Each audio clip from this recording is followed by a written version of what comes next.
Hello and welcome to Religion and Life. I'm your host, Ozzie. Christianity is changing in America. Some churches are struggling with loss of membership. Some church traditions are splitting over doctrinal differences. And some churches are changing the face and the style of what it means to be church. My guest today is Pastor Michael Gragg, Senior Minister at The Rock in Boone, North Carolina, to talk about his vibrant church community that, well, let's just say this is not your father's church. Welcome, Michael. Thank you for having me. I appreciate you coming. Absolutely glad to be here. The Rock. Yes, The Now, Rock. when we say The Rock around here, we usually are referencing the football stadium on Appalachian's campus. But your community, The Rock means something very different for your church. That's right. Jesus said, on this rock I will found my church, and not even the gates of hell will prevail against it, right? Yeah. So that's where the name comes from, and that was the naming reason that we chose The Rock when we picked The Rock as to be the name of the church. He was talking to Peter, right? Yes, correct. There's a nice little Greek word play there, Petros and Petra and Right. all that. So, but you use that word. Do you in recalling that passage, is there something implied that you're trying to recreate something foundational about the early church, Yeah. So one of the things that we say often at The Rock, if you come any given Sunday, you could probably hear a line that says, we are a church that is made of imperfect people serving a perfect God, and God uses those, even though we are imperfect people, we serve God in imperfect ways, but through those imperfect ways, God's perfect will still gets done. Okay. And so we would say that in Peter, even though he was imperfect, as we know, and we'd read the gospel story, we would know that as Peter struggled in his calling and what he was called to do, he was imperfect, but God still used it to accomplish his perfect will. Okay. Now, you're a non-denominational tradition, or your church is non-denominational, not Correct. affiliated with any of the more traditional. And I guess your style, if you would, is contemporary and upscale and upbeat. What led you to start this church in this town, and when did The Rock begin? Lots of great questions in there. I'll try to tackle one at a time. All right, okay. Yeah, I'll try to tackle one at a time. So it was a long process for the Lord to kind of call us to this. We are from Boone. My wife and I are both from Boone originally. We're very familiar with the passage of there is no honor for a prophet in his hometown. We've been quoted that multiple times, but we always felt called, or not always, but felt a large portion of time that we were called to plant a church. And we just thought it would be somewhere else. And then God kind of released us from our assignment as pastors and allowed us to go plant a church in March 2015. And we felt like we needed to be a life-giving church in the community. We also felt like one of the things that we kept hearing over and over again was, we hear this and we use this line today as well, is we are a local church for a non-local population. And when I say non-local, I mean people that are generationally from the area. If you walk into any number, there's 30 plus Baptist churches in the Three Forks Baptist Association locally. You would find any number of families mostly in those churches. And so we wanted to plant a church that would be life-giving, but would also provide community for the people moving to the area, whether it be students or whether it be retired people or whatever the demographic may be. We wanted to make sure that we could connect those people that were looking for a church, but may not have the time or the patience to break through some of the walls of more of the established churches. Right. So I just looking at your website, looks like there are a lot of kids in your church, college students. So, but you said you have people who come to your church from all walks of life, all age brackets, and so forth. Right, yeah. So we wanted to be a diverse church, obviously, and we believe that diversity has to look like the community that is around it. And so we couldn't really be diverse in a lot of ways, but we can be diverse in age, population, incomes, and things like that. So we have people that are moving here that are retired. We have people that are moving here for careers, as obviously at Samaritan's Purse, ASU, hospital type employees, or college students, or young families. We have all of the above kind of attending the church. And so we don't want to necessarily cater to one demographic, other than if you don't have a church family, we would love for you to come be a part of us. How do you appeal to such a broad spectrum of people and interests? So a lot of people are moving to the area from larger cities, right. Maybe moving from Texas or Atlanta or Charlotte especially, and they've experienced this type of church, a contemporary church, and we are contemporary in all of our style and methodology, but our theology is going to be very conventional and very conservative, if you will. And so I think it fits kind of where we live. And I think a lot of people are looking for upbeat. They're looking for a certain style. I think we have a lot of music. We have a lot of opportunities for people to serve. Our volunteer team is really big, and we really push community. We say circles over rows. So we really want people involved in communities and allowing life experiences and wisdom to take part. Yeah, you mentioned music. Yeah. And you mentioned your partner in ministry, Casey. Yes. Your wife. Yes. And I think she's the worship leader and leads a lot of the music. I've got a picture here in a little bit I'll pull up, but the music's not what I grew up listening to in church and singing out of a hymnal. Is this praise music or contemporary Christian music? How would you categorize? Yeah, it would be both. Okay. Right? It would be praise music, so we would stylistically start with a very upbeat, pretty fast song, more like a praise music, and then we would kind of gravitate towards, as we're coming into the service and coming into the message part, we would be coming down a little bit more into a worshipful state, reflective state of mind, if that makes sense. We're singing very contemporary Christian songs like you would hear from some of the much larger churches or maybe the individual recording artist in the Christian contemporary world. You got drums and bass guitar and electric guitar and all the good stuff, Yes. right? Violins, guitars, keyboards, you name it. Yeah. So on your website, you said something like "Come as you are, dress as you dress," and that it's. I don't know if you called your church a no judgment zone, but it was a kind of a no judgment church. Can you elaborate a little bit on that? It sounds like you're very inclusive minded in terms of no expectations about who comes or how they look or anything like that. Right. One of the things we've noticed is being from Boone and being a student, there's a large amount of students in the area. We didn't want them to feel like they had to have a tie or a dress suit or whatever else to come to church in. So we wanted to make sure that it was very out front, that you can just come in whatever you got on. If you got on shorts and a t-shirt, flip-flops, snowshoes, whatever it may be, come as you are. But we also want them to know that Jesus will meet you in whatever condition you come in. And so it's not just about physical appearance, but that statement is also of wherever you are spiritually. We would also say something like, you don't have to believe to belong. You can come in and be part of our community and not sure if you even know if you believe yet or not. And so we want to welcome people to come in and to meet Jesus there and to see what that looks like. So come as you are is not just a statement of appearance, but it's also a statement of wherever you are spiritually, emotionally, physically, whatever that may look like. We have some homeless contingencies that come in. They come and we feed them breakfast on Sunday morning. So you may see that if you were to come through a worship service. They may or may not come to service, but we serve breakfast before our first two services, and they come in and have breakfast pretty regularly with us. So it's wherever you are in life, not just the dress code. Correct. Wherever you are in life. That's right. That's good. One of the things, I teach American religion and history of Christianity, and one of the things that I'm interested in is church architecture and how it reflects a sense of sacred space. So I'm used to looking at towers and stained glass window and sacred altars and things like that. I've got some pictures here that I want to show, but maybe you can just comment on your space, right, and what you're attempting to communicate with the way the space is laid out. This is a picture of what I guess would be your pulpit, huh? It's a If there is a pulpit. No, it's changed a little bit. Okay. That's no longer the background. We've changed it up a little bit. We've got LED mountains in the back now. But this photo is from just not too long ago, last year, I believe. But yeah, it's kind of like just a bar-type table that we would use because it kind of fits the contemporary model and it fits the barnwood-looking background that we have. But that would resemble the pulpit. Yes, and that would resemble the place where the word would be brought from, so to speak. Now it looks, you'll see a lectern in the next photo or a photo back that will have this, that will have actually what we have now as the podium.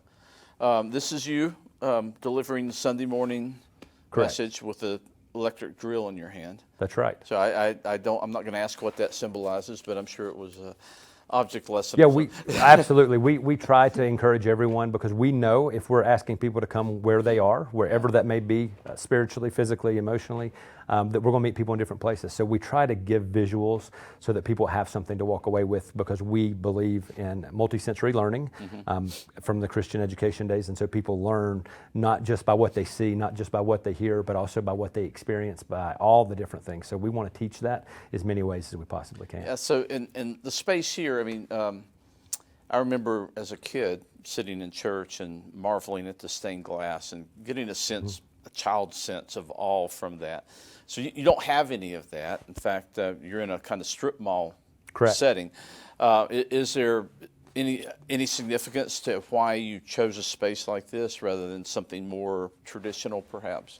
Those are great questions. Yeah, because we believe that the church sometimes can represent really, really awesome things, but there is also a lot of people that the church represents really, really dark things. And so there's a lot of church hurt in this world, and you can get in the different dichotomies of what church hurt means and where you really hurt or whatever, but we also are staying away from, we want to be a contemporary model because we believe the power is also in the Word and the power is in what the Holy Spirit wants to do. And so what you don't necessarily see and what we do have is we do have a cross that is placed on one side of the basically of the stage, if you will, and then we have communion stationed on the other side of the stage. And so we always offer a cross where what happens is there's prayer requests or things you can leave on the cross. You can pin them to the cross every single Sunday, and then we also have communion that is available. We don't give communion or give it formally every week, but it is available whenever the Spirit moves throughout the service. If you wanted to stand up and go take communion, we have those things, but we don't have any stained glass or architecture or anything like that.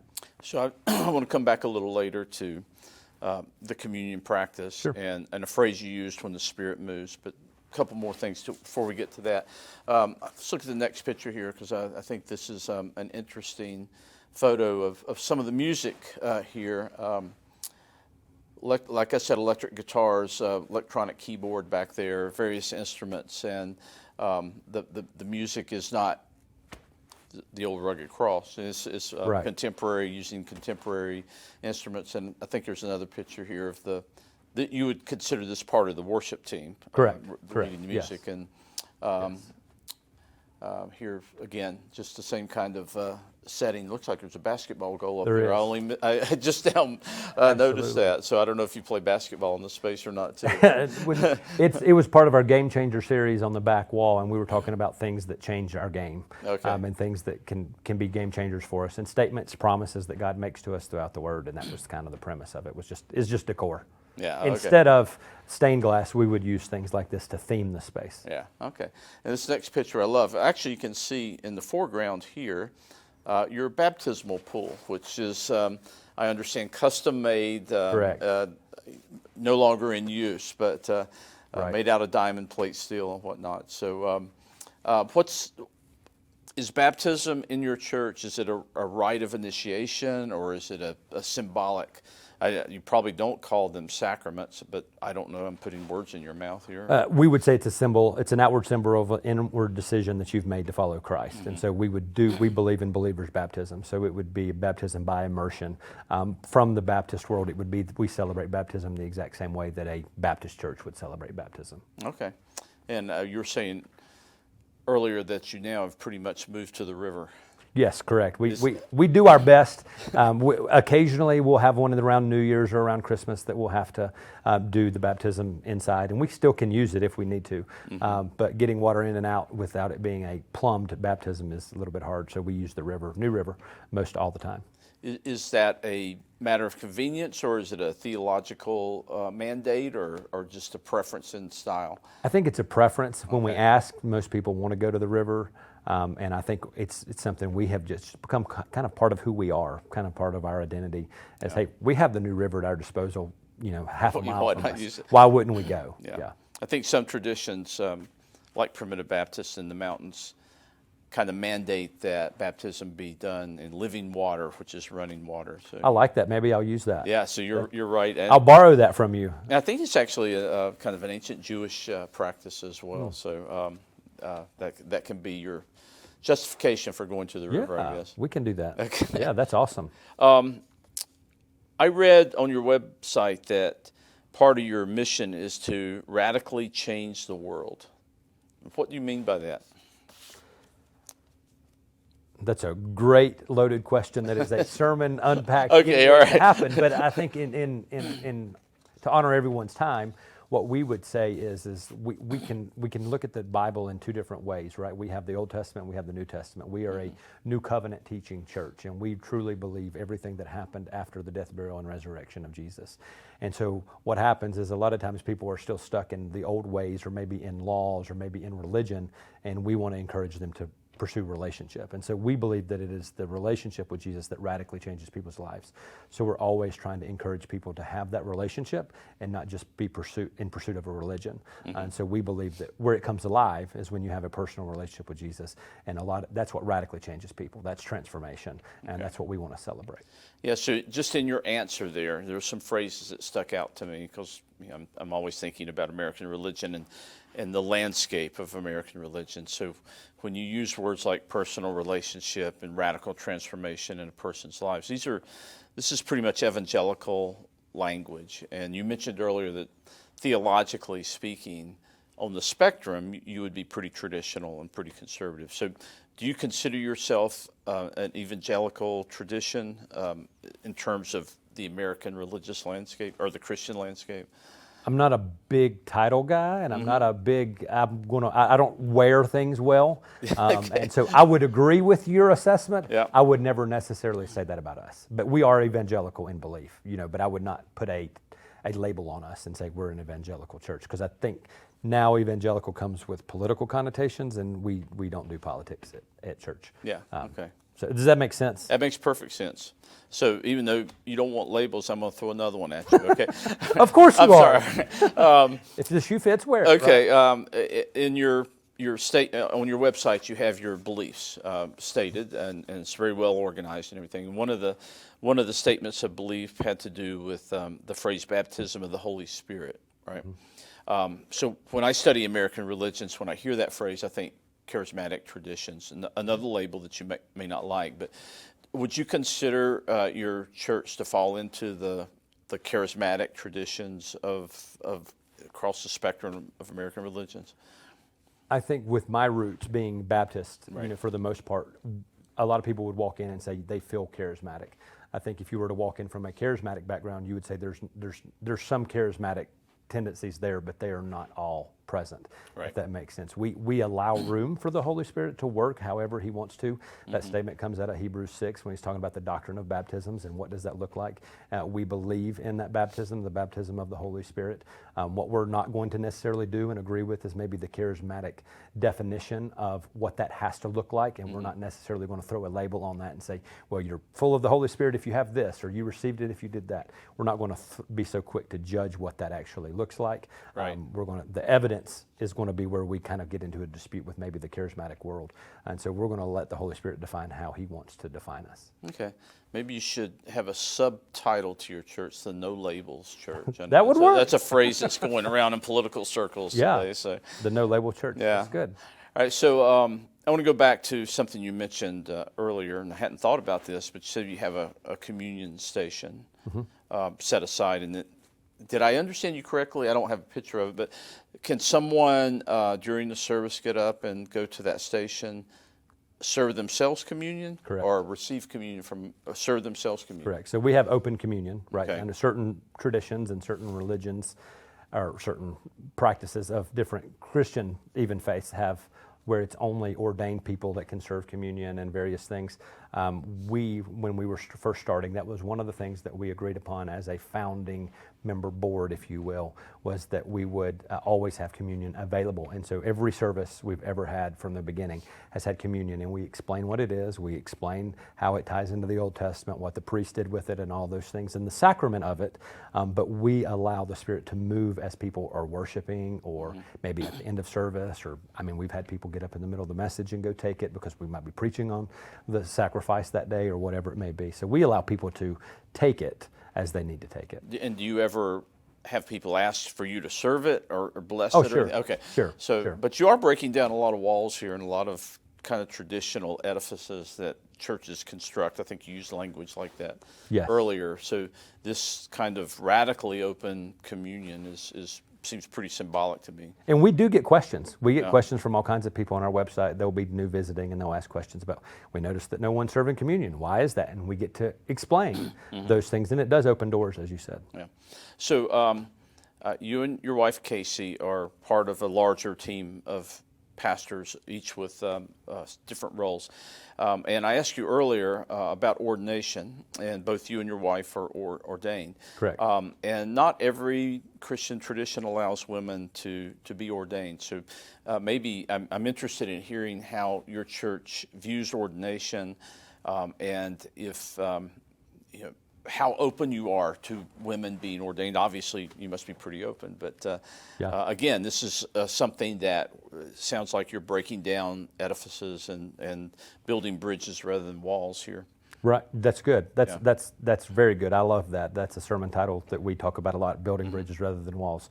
And I think that's very important. And we do talk about that, and we do believe that God created the male and female. We do believe in roles and things like that. But we also believe that ordination is a recognition of a gifting that God has placed on an individual, and so we want to allow for that to happen. And so we actually have a few females that are ordained, and we have a couple of males that are ordained pastors as well. So we teach ordination as an individual, case-by-case scenario. We are able to ordain within our own tradition, within our own church. We're our own organization, and so we have that.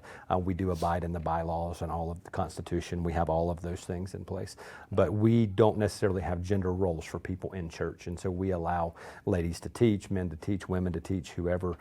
We don't have some of the constraints that some of the other religions or denominations may have. Does Casey ever preach? She does. She does. She usually preaches 1-2 times not often, 1 to 2 times a year, but we do have some other females that teach too. Are there rituals? Obviously, marrying someone, you need to be ordained, but are there other rituals in your church that are set aside solely to be conducted by an ordained person, like baptism or communion? No, baptism we allow whoever has kind of walked you to that faith, and whoever. So maybe you're a small group leader in our church and you have one for students. If the student comes to you and says, "I want to be baptized," we're going to ask you, "Hey, do you feel comfortable baptizing this person?" You actually have the mentoring relationship or the discipling relationship. Would you consider being? We'll be part, but would you consider actually doing the baptism, and we'll be there to guide you along the way. So, other than performing marriages, it sounds to me like a kind of radical interpretation of Martin Luther's priesthood of believers. Which is also a Bible verse, but yes. Yeah, okay, right. Okay. We are very much into the priesthood of all believers. Okay, yes. Okay. Does that ever cause problems? Sure. Yeah. I mean, it does. It causes problems. We tell people, hey, we'll always have coffee with you. If you see or hear something on a Sunday morning or throughout the week that you just didn't sit right or didn't have a conversation, send us an email. We'll be happy to have a conversation. It's how this conversation came about, right? We want to let people know that we want to build bridges and not walls, to borrow your words. Right. So you mentioned small groups a moment ago, and I noticed on your website that small groups play an important role in the community and the life of your church. What's the philosophy behind small groups, and how do those work? So we say things like circles over rows, and not instead of, but circles over rows. Gotcha. If you were come to be a part of the Rock Fellowship, the Rock Church, we would say, if you can only come to one thing this week, we need you to go to your small group. Let worship service go. Don't because we need you to, one, be seen, be heard, and experience God. And that may happen on Sunday morning. It may not happen on Sunday morning, but we believe that if we get you in a group of people who you can grow in your faith with, where discipleship can actually happen, then that's going to take place. And so we want to encourage small groups, and we want to encourage people to be involved with small groups so that we can start new small groups. And so that's really where the discipleship happens. Sunday morning is a special time. It's a corporate worship gathering. It's a really awesome opportunity, but it is highly it would be almost evangelistic to some extent. We would present a very practical message with very sound or not a very controversial teaching, so to speak. Yes, there'll be controversy. We'll flip tables and things like that, but it's not in a way where you're having to argue Greek and Hebrew, right? It's in a way where you may like or not like what was said. And so Sunday morning is easy, kind of let's spoon feed you and talk to you about what Jesus is. And then we really want to plug everyone in to discipleship through the small group lens. So are the groups organized around interest or ages or gender or all of the All above? of the above. Okay. All of the above. And you choose the one you want to join, or Correct. you kind of Yeah. okay. So we have a growth track process that happens the second and third Sunday of every month, and this would be the traditional version of membership, but we have you come in and we give you our statement of beliefs. We ask you questions about you, and then actually in part 2, we actually do a spiritual gifts assessment and a DISC personality profile, because we assume that if you are in the growth track that you want to come in and help be connected. And so we will take your gifts assessment and we will plug you into certain serving ministries, maybe lead a small group, be part of a small group, find out your interest, and go from there. You do a personality profile. We do. Is this like Myers-Briggs? It's called DISC. Okay. The DISC, so it's a personality assessment, and the DISC profile is a pretty popular one. It's one that a lot of businesses use. That's my background, so that's kind of something that we picked up and we have gathered, and it's very quick, 15, 20 minutes, but it gives us insight as to we don't want 2 type A persons running the exact same group, right? So it gives us the ability to say this team would be really good together, or maybe this team's not so good together, right? And gives us some background as to why. Yeah, and you said something interesting that caught my attention earlier, that your church has no members or no membership, is it? That's right. So you never join. Right. You have people coming in, some stay, some move on, but that's part of the no judgment part, Right. I guess. So how does that work? How do you? I guess you track people through the small groups. Is that That's right. Is that right? That's Okay. right. So that the goal is for you to get connected to a small group and to make discipleships. You know, I think a lot of maybe churches could be territorial and with membership and with things, but we need to remember. I need to remember that I don't own you. You know, and I think sometimes with membership requires things of people. We want you to be there because you want to be there. We don't necessarily want you to be there because you feel like you have to be there. Right. I think some people stay stuck in certain things because they have to. We want you to know you get to. Yeah, and you said that rather than having a kind of congregational or top-down or bottom-up sort of organizational structure, you have a board of directors and you operate kind of like a nonprofit organization. That's right. Is that part of your business background, or is that coming from best practices in other churches? Or So when we planted the church, I think we started with an organization that was helping us get all of our paperwork in so that we could become an official 501c3, and they gave us a couple of options. And this was also the option. I didn't know a lot about church planning. It was really a fast-moving situation. That's a whole different story for a different day. You come to Growth Track, you'll get to hear it all. It's an 8-minute video, but it's really cool. And we just felt like this was the direction that God had us going. And also, without having a membership, it's really hard to just jump, because we did not want to split any churches. We did not want to take from churches. And so we wanted to make sure that we had a board of directors, and the board of directors oversees by and large business practices, accountability, financial decisions. They can hire and fire, right? They can make staff decisions. They can make budgetary decisions. We do have an elder staff that oversees the spiritual part of the church, which is all the ordained pastors. Okay. So the business part's kept separate from the kind of spiritual Right. direction. They do overlap because every elder is a board member, but not every board member is an elder, if that makes sense. Yeah. Or pastor. We don't call them elders, but pastors. Coming from a congregational tradition, I know that can get very messy. And coming, also being part of, through my life, a hierarchical tradition, you kind of feel like you lose local control. This sounds like a kind of happy median for ecclesiology and church direction. It seems to be. We get a lot of really positive feedback because they don't have to vote on what color the carpet should be. Yeah. or what appliances to have in the kitchen. Correct. Or how much you spend on them. Or, yeah. So just, I'll give you the last word. What would you like for people to know about The Rock? I think they need to know that we are a judgment-free zone, and I think that's one of the things that you've said, is that we want them to know that they really can come as they are. And you don't have to know anything about Jesus to come in. You could just be curious about who this Jesus guy is and what this looks like. And we want you to know that you'll be welcomed and you'll be loved, and we want you to be greeted and smiled and have a great first impression. And we want you to experience who Jesus is through the love of humanity. Yeah, and it really is a kind of different way of being church or defining church. Not unique in America, but certainly unusual in Boone. So it's been at it for 9 years. You must be doing something right. Well, we just love people and love Jesus, and see what else He asks us to do the next day. Yeah. Well, thank you for joining us. We're out of time. I can't believe it went by that quickly. Well, thank you for having me. Maybe you can come back again sometime soon. Absolutely, love to. Well, that's it for this week on Religion and Life. Until next week, I hope you'll join us next week here on App TV when Amy Hudnall joins us to talk about the Center for Judaic, Holocaust, and Peace Studies. Until then, this is Ozzie Ostwald.